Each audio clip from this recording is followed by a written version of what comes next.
Hello friends, welcome to my channel. Today I am back again with a new video on how to create DIY CO2 based on sugar and yeast and make it effective and long lasting. And to start with, we have these following things. First the spoon, then we have a funnel, a cup, 3 glasses and 1 kg of sugar. This is a normal sugar that you can find at any grocery store, nothing special. Take a look at it.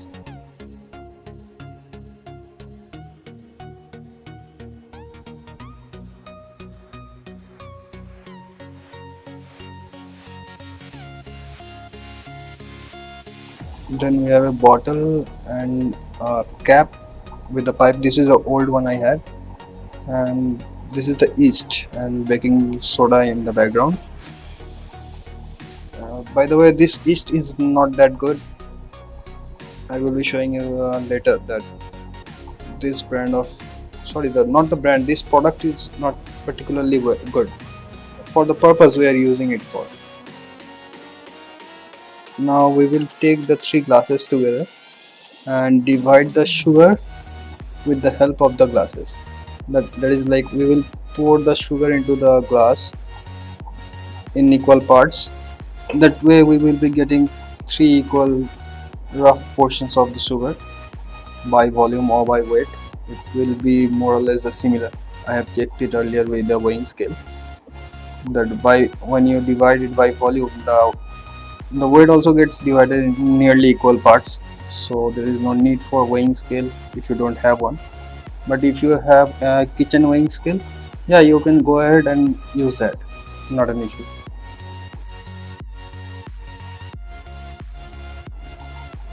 Once the glasses are full, now we just need to shake it to level them, and then we will go ahead and grab some plastic packets to put them in, because there is more sugar in the packet, so we will need to divide it again. So let's first pour the sugars and empty the glasses.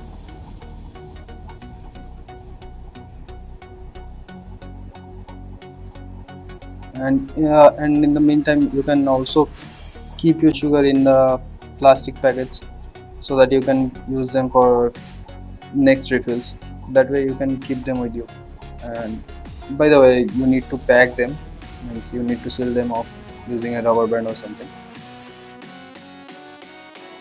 So now we need to pour the sugar again. Let's see how much it fills the glasses. I guess it will be like half a glass or something like that.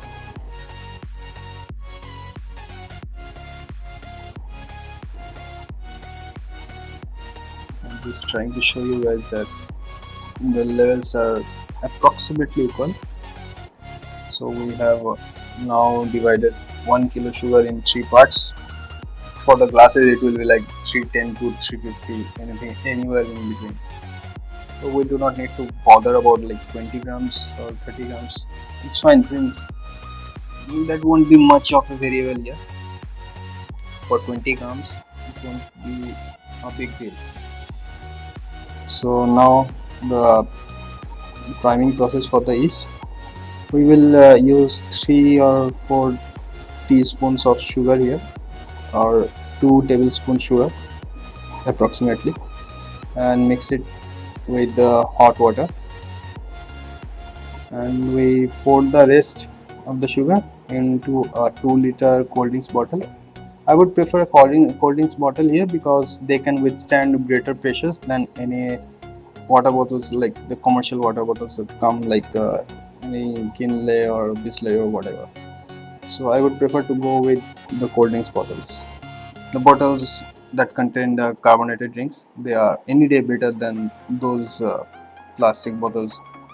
So, and then after we will be putting the baking soda into the sugar so that it dissolves with the water, which in turn helps the water to not get acidic while the yeast is in the brew. Actually what happens, that due to drop in pH, the yeast dies off in the long run. So we are giving the baking soda into the solution to keep the solution buffered, so that the pH doesn't drop after a week while killing the solution, and we are going to refill it again So that's why we put baking soda in there. And this is the size of the spoon we have, typical teaspoon, and we will add 3. 1, 2 and 3.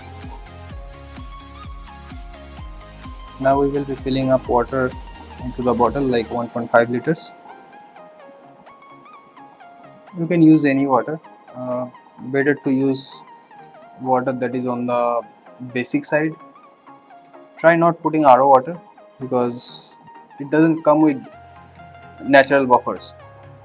So pH drop is very likely in such cases. It is better if you use any water with like pH of 7.5 or something. You need normal tap water, I guess, is something like that.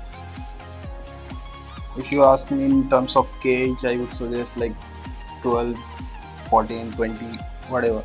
Don't go above above 25 or something. Till 25 it's fine, because at very high pH also the yeast won't perform well. So we need to keep it in check that we are not going over the counter. And now we need to dissolve the sugar. A better way to do this is if you just grind the sugar first in a mixer and make it a fine powder. That way it dissolves faster. But I didn't get my hands on the mixer that mom has, so I just have to do it the hard way. And the shaking continues. And this is the most laborious part of this project. And now it's the time for the new yeast. Since the yeast I already bought is not that good, so this is the new yeast. Take a good look at it. You can use this, and I have been using it for a long time. This is the old one. The yeast granules are like mustard. When I tried with this yeast on the right hand side, it didn't work well, so I am having to refilm the whole video here, and I am going to do it with the new yeast today. So just don't buy this old yeast, means the yeast that I bought earlier. This is a bad one for the project we have in our hands. Moving on, now we need some hot water, preferably somewhere between 50 or 60 degrees Celsius, so that we can dissolve the sugar first and then get it down to the desired temperature where we will be adding the yeast. So before that, let's dissolve the sugar first. That's a plier. Mom doesn't let me touch anything from the kitchen. Can't help it. Lol.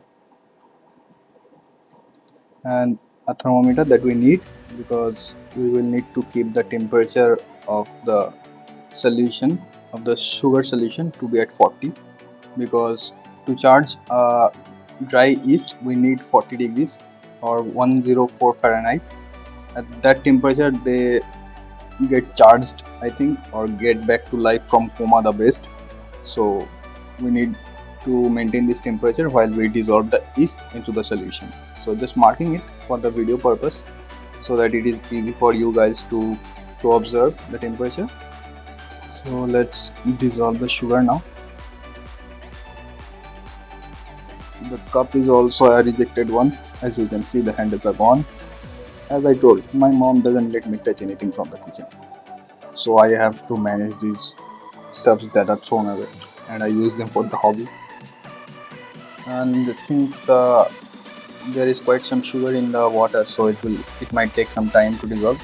So just be patient and dissolve it whole before you add the yeast. At higher temperatures, the water contains less oxygen, so we do this to and fro motion with the spoon in the cup, so that more oxygen gets dissolved in the water.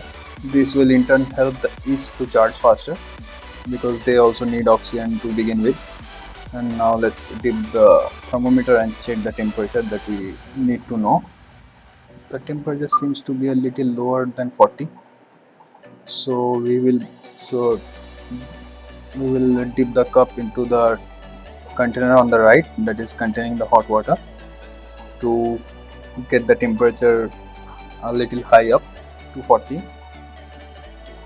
The temperature is just 40. Now we will be going ahead with the yeast. So before you put the spoon into the yeast, just make sure that the spoon is really dry. You don't want any moisture into the yeast or it will ruin the whole batch. So for the yeast, we will be using 1 teaspoonful of yeast and a little more for good luck, as one of my friends said. And make sure that you tighten the lid of the yeast so that moisture doesn't get into it, and try to store in the freezer if possible. That way they stay well for a long period of time. So we just need to dissolve the yeast into the sugar solution and keep the temperature as steady as possible, near about 40. Whether it is a good mix or not, you will know by looking at the solution that all the yeast granules that you put in the cup, they will all dissolve and it will be a murky liquid in the beginning. So we just need to keep it stirring and aerating it so that it gets the oxygen, the yeasts get the oxygen that they require to start the cycle, and keep stirring it for like 4 or 5 minutes and then put it on rest for a couple of minutes. And then if you can see that froth is coming up on the surface, then you have a really good starter culture. And that's it. That's the main ingredient of the sugar yeast CO2 system. If you get a good froth on the surface, you can just jump out of wherever you are sitting or standing and shout that you have done it. You can see here that the solution is pretty uniform and consistent.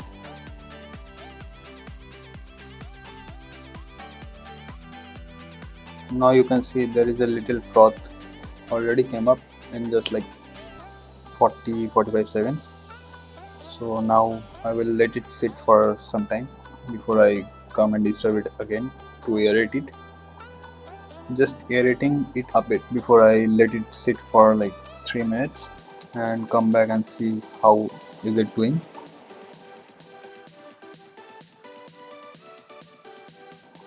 It's nearly 3 minutes now, so let's see how it has been doing now.